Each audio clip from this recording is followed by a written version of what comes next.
Hey guys, RJ here with you for another King of Fighters 98 Ultimate Match Online video. And today, I gotta do some backtracking, because I've been away for a little bit and I've missed a few bosses. Still been playing, but haven't had the time to make some of these introduction videos that I've wanted to make. But today I'm correcting that error, and we're going to get into one of my new favorites, Nightmare Geese. He was a complete surprise to everybody. He's come completely early in the draw order. These developers, now that we have the Southeast Asia merger onto global, they've thrown what we know about the draw order right out the window. It's gone. They've kind of restored a little bit of order with the Gonako draw, but this guy is like right left field. So we'll see if they do it again to us in the upcoming months. But for now, this is where we're at with Nightmare Geese. He is the Fallen Nightmare, an API 15 gank fighter. Overall, with his stats, they're just kind of average. He's got some pretty okay damage, but I think that's a lot to do with he's on my team and leveled up and stuff. But overall, nothing really stands out, you know, so it's like, maybe he sucks, right? I don't know. We'll get into that in a minute on where his uses lie, and if he might be a character you weren't expecting, and you know, his draw is gone, but in another month or two his redraw will come up, and after seeing him in action for a little while, maybe he's a fighter that's right for you and your team. I don't know, up to you to decide. But let's get into it here. His fates, first we have Innerworld Emperor with Nightmare Geese, Omega Rugal, and Krauser. Not too bad, a 15 and a 13 API along with the fighter himself. Gives him an extra 25% health. Southtown Overmatch, we got Nightmare Geese, Terry 2003, and new Mr. Karate. So if your Tiger Genesis running Karate, that's going to be done. If not, you know, you might have him, you might not. And then we got Howard Union down here with Nightmare Geese, Billy, and Mr. Big. Not too difficult of a fate to unlock. For his weapon, he's wearing the Nightmare Gloves. He makes your nightmares go crazy at that point. And he uses the Earth-Shaking Badge and Karate Tome. So down here, into his skills, with his actual skill move, he's got Double Reppuken. He attacks a column, 40% chance to paralyze the main target, increasing his own 50% health drain. He deals an extra 40% damage on all nightmare targets. Even if it doesn't hit them, it still does 40% of the damage that he does onto the nightmare target. And after getting all of the revenge power, he releases his small skill. So once he fully gets large, he'll release his small skill, guaranteed for the next round. And if his ultimate kills a target, he gets all the revenge power, and it triggers the small skill, which is just kind of on repeat. And then for his ultimate, we got the Raging Dead End. He specifically targets the fighter with the lowest health, which is, in my opinion, just wonderful. It absorbs the target's 15% attack and defense and 200 rage, so he's giving himself rage back every time he does this ultimate. He deals 30% extra damage on the surrounding fighters, so kind of in a T shape, and it does not recover rage, which is huge, because if it did, he just wouldn't be quite as useful. If the main target is not killed, the target enters the Nightmare state, which reduces their damage by 50% for their first attack. So if their first attack is an ultimate, it's going to get that 50% damage reduction, and they are also going to be the subject of a critical hit for the next time that they are attacked. So The Nightmare state is a pretty big thing for him. And then we got Lord of Nightmare as his passive. Increases his own crit resistance in battle, which right here at level 109 is 83.2% crit resistance. That's like huge. Good luck critting him. He gets Revenge Power. Upon each round start, gets 12% damage resistance initially, which increases by 6% each round, since round 1, max 24%. So after 3 rounds, he'll be at full size. Body size increases 15% each round, max 30%. That's literally all it does, he just gets bigger. Each time Nightmare Geese kills an enemy fighter, he gets Enhance, recovers his own 15% max health, dispels own debuff, immune to debuffs for 1 round. That in itself is huge, and gets all the Revenge Power upon the first kill. Each round, a random enemy enters Nightmare state for 1 round. And like in tournament and stuff, Nightmare doesn't activate. In situations where Nightmare Geese enters the battle and it's like a one-on-one fight, doesn't happen. He is also immune to Nightmare himself, so if it's a geese-on-geese fight in arena, no Nightmare for him. Nightmare attack HP enhance, pretty standard at this point for the API 15's attack and health. And then down here, he is a Furious Bear Soul. He gains 400 rage initially and gains tons of extra rage when fighters die. So he's got a bit of Tiger Soul mixed in there. Tons of extra rage. That's kind of pushing it.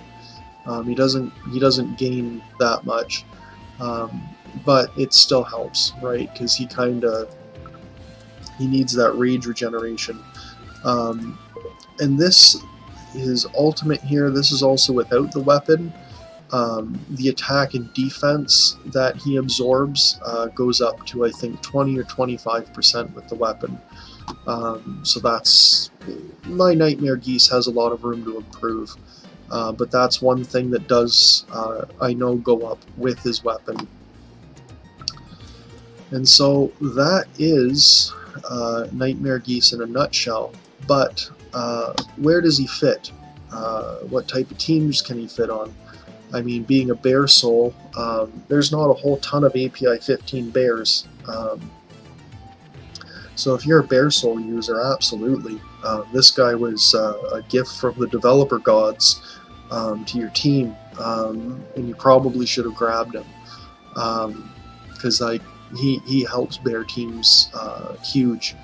Outside of a bear team, you know, my opinion, he can fit on most teams, and the main thing that he's bringing to a team is going to be the Nightmare buff or debuff, because it bounces around and it acts kind of like an EG debuff, reducing people's damage, and especially when you get into a lower lower match arena fight where it's like, you know, 3-on-3 or 2-on-2, that Nightmare buff is absolutely huge, because it's going to take one of their fighters kind of out of the battle and also causes them to get crit over and over, right? So he can be a huge late match fighter. Right now I keep him on the back row. And like in a tiger formation, I obviously only have one guy ulting on the first turn. So if you're in a situation like that and it's like, I don't know, my idea is just make him hit like a truck, you know.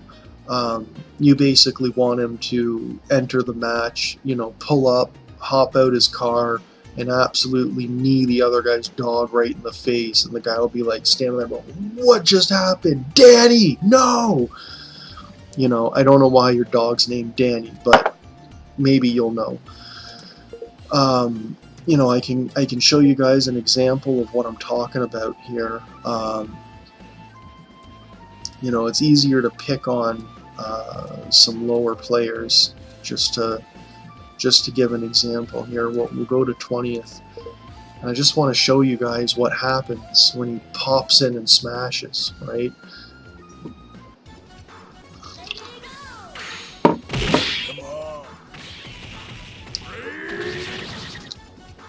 Okay, it hit a tank. But anyways, took him to half health. And unfortunately, because it's Magikai, that was a horrible example. Let's, I don't know, let's try him.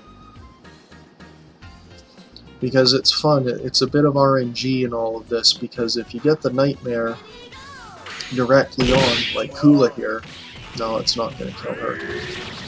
But I mean, look at that, that's like well over 75% life. And that, you know, it set up the kill for Ash, right? And so, I mean, right off the bat, you're hurting. And if you have priority and stuff, holy crap. If you have priority, I mean, that's a wonderful thing because they can't get their aid support out to try to, you know, heal them up yet. So, you know, I just think he's a really, really cool fighter for that fact that he can come in and do that. And I mean, that Nico damage that you just saw, if it wasn't for Nightmare State on Nico, Terry would have been dead. That was an absolutely huge crit for her. And you can tell that her ability hit that ignores res rate and defense and everything, like everything just hit for her. And normally, without that Nightmare State, Terry would have been absolutely dead. So he kind of helps in ways that you sometimes don't see in big numbers and stuff. But even still, as you saw, if his attack doesn't crit, you know, right off the bat, he's not going to kill somebody. So even though I have this type of attack stat, which is the highest on my team, I think my next highest is here. Even with a 211,000 attack stat, he's still not killing a front row Nest Keel. And I need to like get that up to like 250,000, you know, and that's just at this point. As the game goes on, it needs to be higher, but if you're going to use him outside of a team that, you know, if you have Gonoko and him, excellent, you know, you probably want to have him ultimate first, because if he doesn't kill somebody, there's going to be Nightmare State on 2 people, and if Nico hits one of those guys, you know, he can set up other fighters for a kill, you know. I like it. But he is definitely a skippable boss. You know, he's not the end-all be-all. He's not, he's good, you know, and he brings a pretty huge buff to the table. And like his stats, I have him set up as a damage dealer right now, like with his runes. I'm running wolves, you know, because I want him to do that.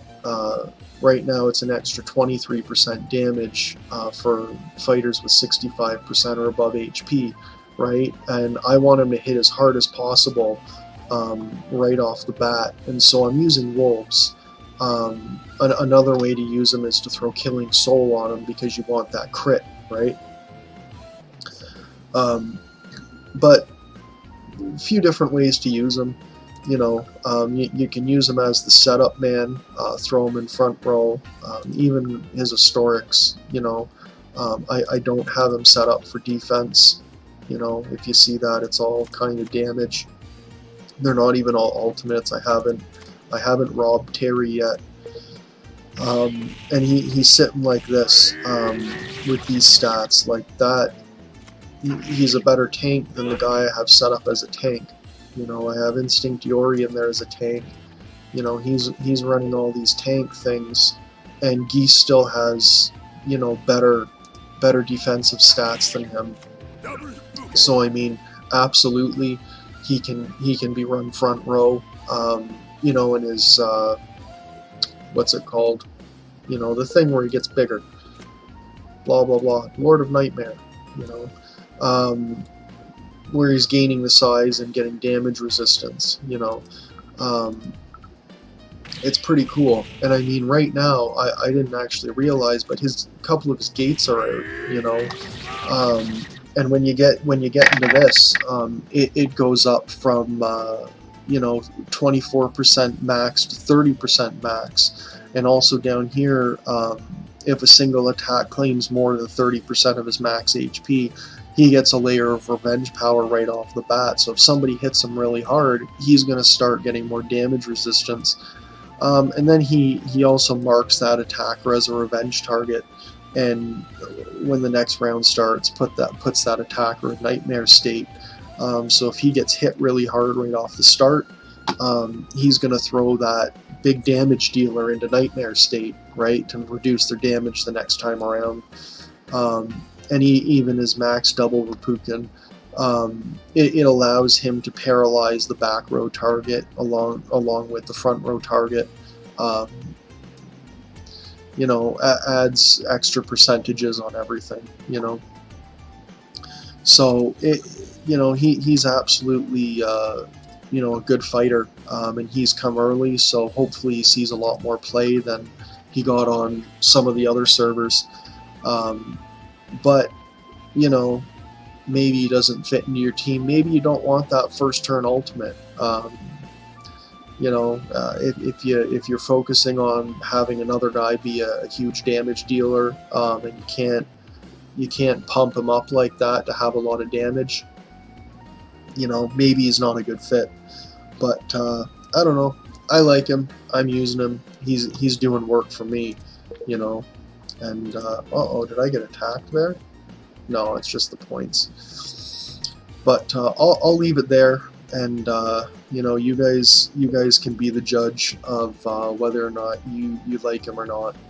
And let's just see if I get the first turn kill right off the bat here. I'm sorry, I just love when it happens. Oh yeah, see right there, nightmare state. Boom, Melee's dead. Like, what are you gonna do about that? He just kneed Danny in the face again, you know. And you know, the wonderful thing about it, like I said, is when you have priority first turn, these guys, they can't get out their heals, you know what I mean? And so when my next turn starts, I'm still going to have them lower in life. You know, priority matters. But anyhow, guys, have a good night. I will see you guys next time. Peace.